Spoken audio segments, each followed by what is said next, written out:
Coming up, an interview with that man, Tommy Morrison, the heavyweight, scheduled to go against George Foreman on the evening of Monday, June 7th. And that fight takes place just over 2 weeks from tonight. Foreman against Morrison for the WBO Heavyweight Championship. Could be George's last appearance in the ring. We say that every time now. Live Monday, June 7 on TVKO. Oscar De La Hoya, the promising lightweight Olympic gold medal star, also on the card and featured on the program.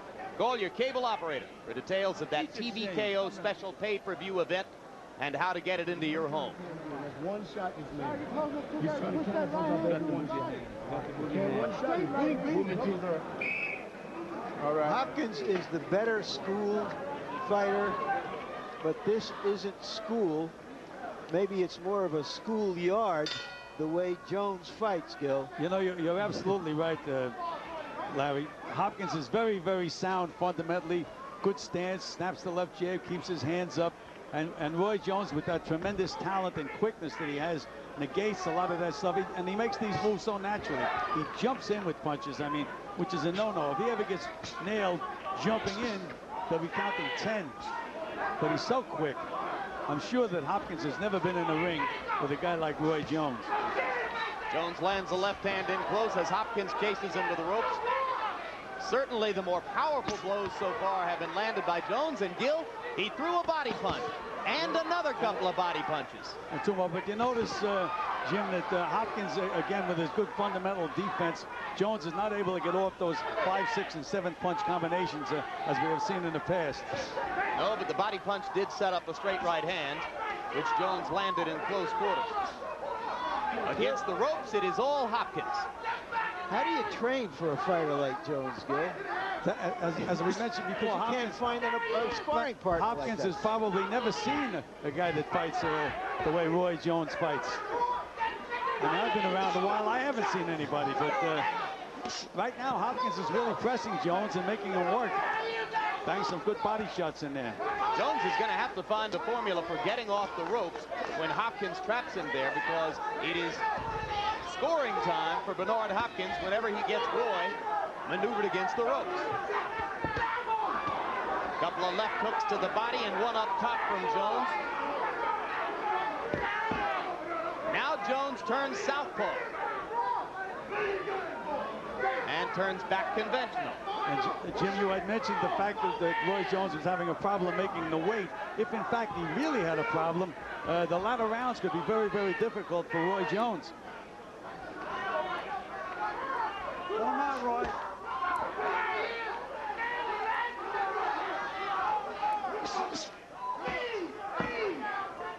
Well, Jones turned southpaw for a moment to give Hopkins a different look, but didn't throw a punch from that stance. Now he's back to his conventional stance and back to the right hand leads. And Hopkins now has a swelling under his right eye.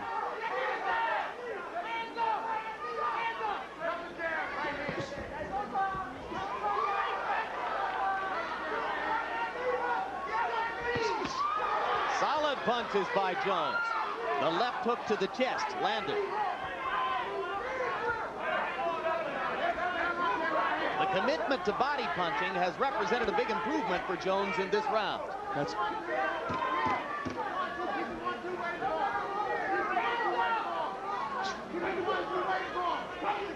but no early knockout tonight. As 5 rounds are in the books, they fight their way past the bell at the end of round 5 and now go to the corners.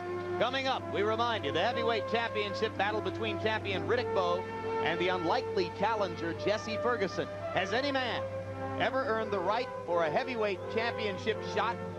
Coming into the fight with 4 losses in his last 6 bouts, unlikely. And there is Bowe as he warms up in his dressing room under the watchful eye of trainer Eddie Futch. But you know, Jim, if he hadn't lost 4 of his previous 5, he wouldn't have gotten a shot at Mercer. That's why he got the chance. Oh, just don't wait so long for the outside, son. You got to take a fight to him with more than 1 punch. You must punch in series of punches, 2, 3. Pause, lift them shot. Give me a little Vaseline here. Give me a little Vaseline. Yeah. What's that?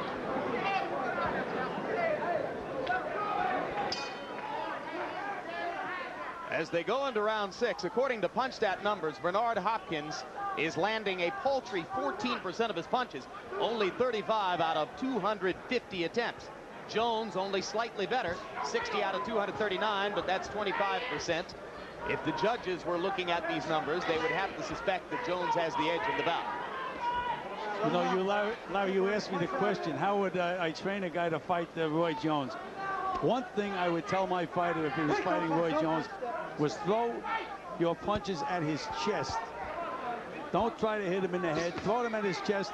His head will move into some of the punches. At least you're going to hit something and knock him a little bit off balance. I mean left hand and right hand. Jones behaving in the past 2 rounds as though he has suddenly been told it is legal to punch to the body. Opened this round with some body punching to complement the body punches he threw in the last round after 4 rounds without a single such attempt. Look at that beautiful move that Roy Jones made to escape from the ropes. Just unbelievable, just all natural talent. Hopkins fighting back in the middle of the ring. Jones doubled up with the right hand. And now Hopkins back in the advantageous position of having Roy Jones pressed against the ropes.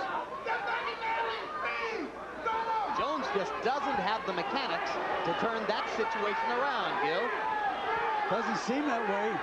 One thing he should be doing, he should be moving, as he did, move out to his right to get away from those ropes. That's one of the things that a trainer should teach a fighter to do, is to escape from the ropes when he's on the ropes.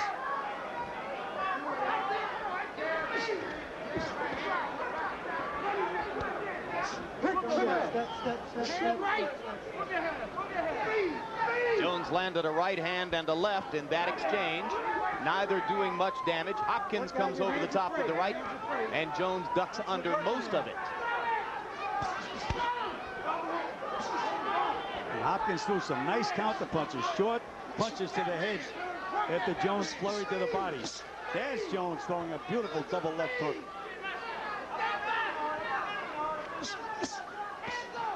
Right hand over the top by Jones. He's landed as many clean blows in the last 20 seconds as had been the case to that point in the round. Now he turns southpaw. And again, doesn't throw a punch from that stance, simply turns and gives Hopkins the look, then turns back to the conventional stance. Hopkins becoming tentative in the last minute of round 6, allowing Jones to dictate to him from the center of the ring. If you're Bernard Hopkins' trainer, Bowie Fischer, you might want to advise your man to go back to the ropes as often as possible.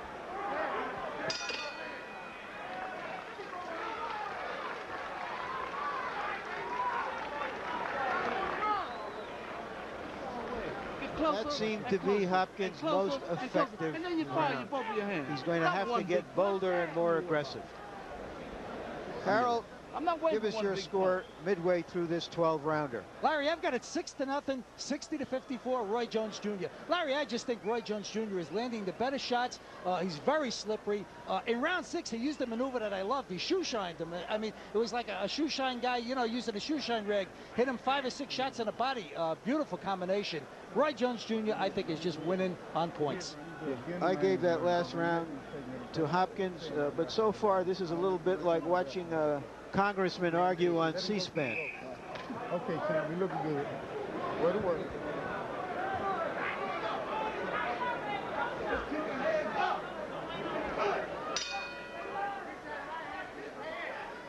Round 7 of the continuing debate between Bernard Hopkins and Roy Jones. They're fighting for the IBF World Middleweight Championship vacated by James Toney when Toney moved up from 160 to 168 pounds.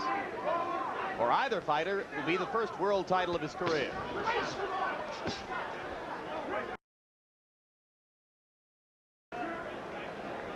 I'd like to see one of the two fighters really start to establish a left jab. They've both been short with their jabs all night long because they respect the other guy too much.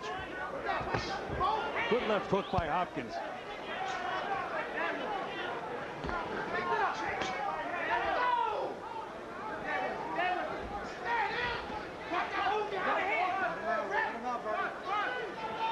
Neither fighter with a lot of snap on his punches here in round 7.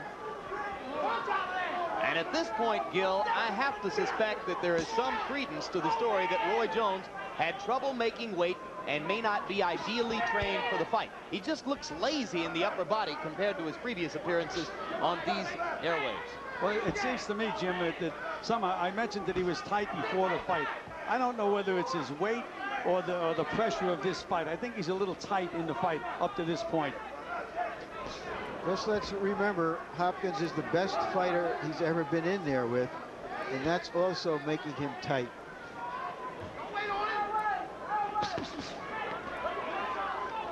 Jones trying to deliver one of the combinations for which he's become known.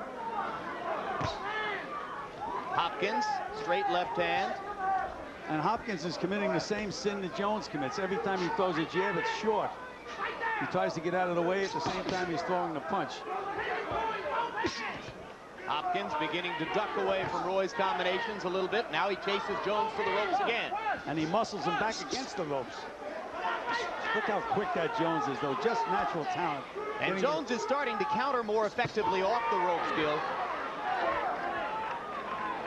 Maybe beginning to get more comfortable in there.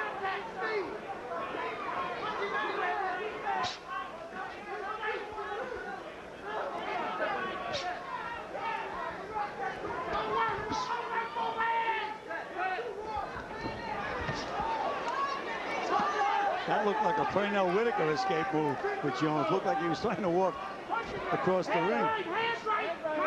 That time Hopkins is unsuccessful in trying to trap Jones against the ropes. Their left arms are locked, or Jones's left is locked into Hopkins' right, I should say, and now referee Steve Smoker finally breaks them apart. Good body punching by Roy Jones. Don't punch, don't punch. Step.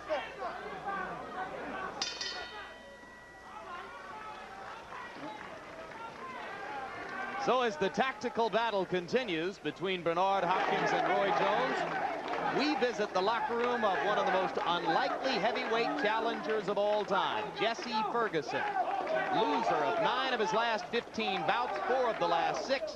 He earned this shot, if you want to use the term earned, with his victory over Ray Mercer, February 6 in New York, on a night when Mercer was expected to have a tune-up against Ferguson for his scheduled shot with Riddick Bowe.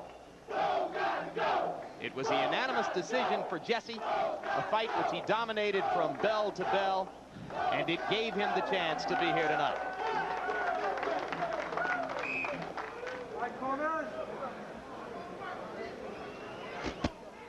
Pretty soon, Hopkins is going to have to try to turn this into a brawl and make something happen. Well, he has to hit something when he throws his punches. He can't pull back with that jab.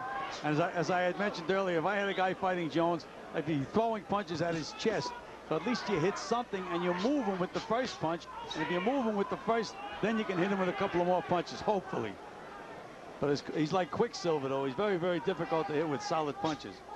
Part of the disadvantage of staying in a boxing match with Jones is that Jones's stylishness and flashiness are bound to earn him some subliminal points.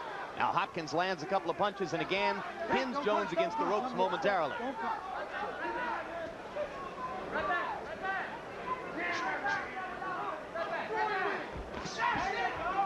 Together, Gil, they're landing 10% of their jabs. And again, Hopkins threw a right hand and Roy Jones, oh, good left hook to the body. Jones pulled his head back to get away from the right hand. Muhammad Ali could get away with that. I've never seen anybody else been able to do it except Roy Jones. Jones landed a left hook. A little bit looser in the upper body right now, or so it seems, than was the case through the first half of the fight.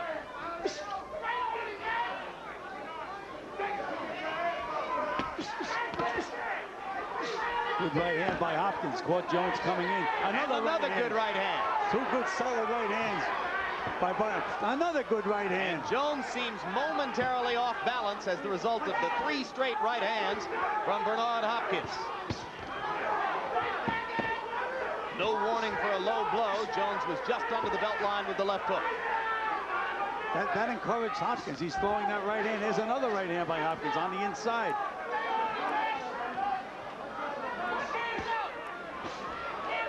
And And as Hopkins begins to throw the right, Jones tries to come with the left.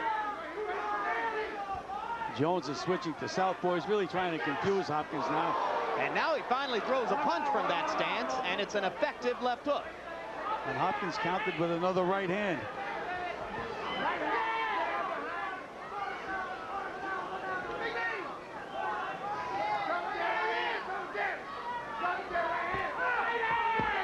Good left hook by Hopkins.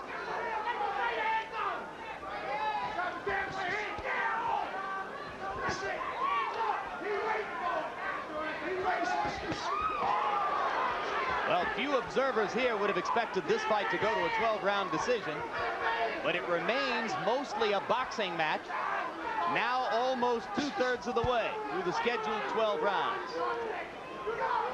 Southpaw again for Jones, and again he stops punching as he turns to that stance. Left hook by Jones puts the finishing touches on round number 8.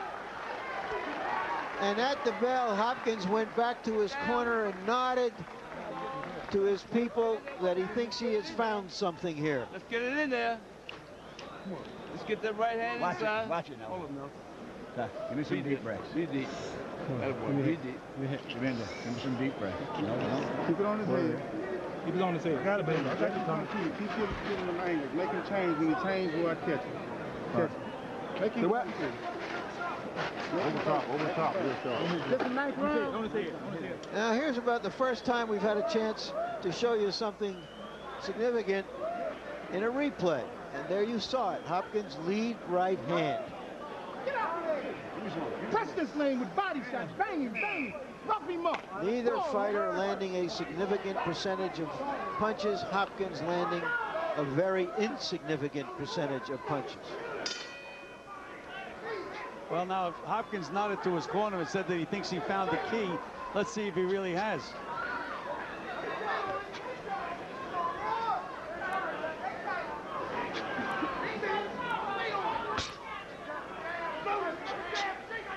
Round 9 has another C-SPAN beginning. Now Jones is starting to stiffen up that left jab, getting a little closer with it.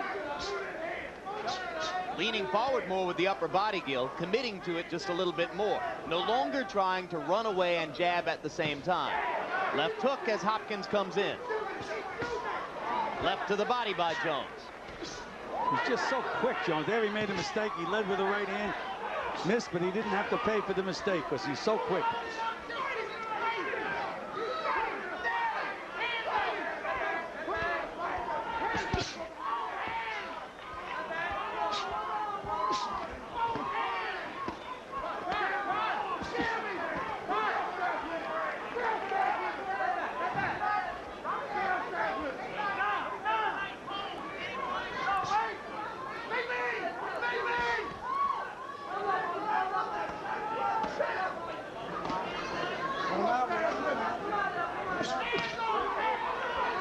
Jones gets some leverage on that left hook to the body. If he had used it in the first 6 rounds, or the first 4 or 5 rounds anyway, he might have a more commanding lead than you suspect is the case at this moment. Well, I have Jones well ahead in the fight, but again, I mentioned a lot of close rounds. He's so quick, Jones. He does things that you just don't see other fighters do. Of course, our unofficial scorer, Harold Letterman, at last look had given every round to Jones. But logic tells you most boxing judges, when scoring a fight, are psychologically constrained not to give every round to one fighter. Well, it is very difficult. I mean, the other guy is in there, and he is causing some damage. But again, the big mistake that Hopkins is making, he's trying to hit Jones to the head with that first punch, and Jones is just too quick. Big right hand by Jones. Roy Jones becoming more accurate as the fight goes on. About 2 rounds ago, he began to reach toward the 50% mark in connect percentage. Jones is starting to breathe a little heavily, Jim. Starting to show signs of wear and tear.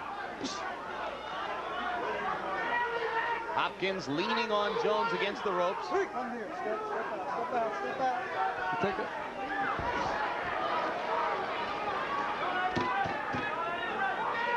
Bernard Hopkins Hopkins 3 years older than Roy Jones at 27. Right hand by Jones landed as round 9 comes to a close. All right, champ. All right. Jones has never been in a long, grueling fight like this. Get away from the tight. Hopkins has had a couple of long fights. Okay.